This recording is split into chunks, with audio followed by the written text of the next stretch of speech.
ஆமா, ஆர்ஆர் கூட நீங்க கடைசியா எப்ப ஜெயிச்சீங்க? ஆர்ஆர் கூட 2020 7 மேட்ச்ல ஒன்னே ஒண்ணுதான் ஜெயிச்சிருக்கீங்க. இப்ப சொல்லு, பழக்கப்பட்டது தானே. பேசுங்க பேசுங்க. நான் பேசிட்டுதான் இருக்கேன், பதில் சொல்லுங்க.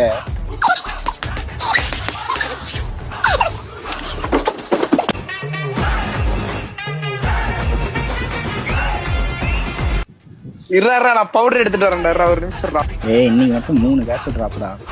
நீ பிடிச்சதுல யாரோட இன்னிங்ஸ் பயங்கரமா பிடிச்சது? என் தலைவர் எம்எஸ் தோனியோட இன்னிங்ஸ் தான் எனக்கு ரொம்ப பிடிச்சது.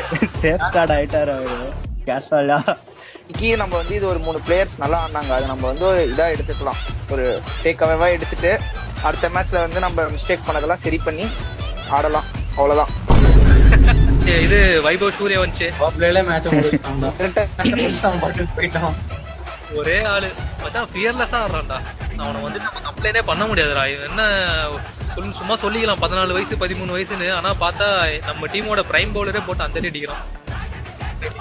சிஎஸ்கேவோட எல்லா முயற்சிகளும் இன்னைக்கு பறிபோனது. இந்த இதுல பவுலிங் தான் வீக்குன்னு பார்த்தா பேட்டிங் அதை விட மோசமா இருக்கீங்க.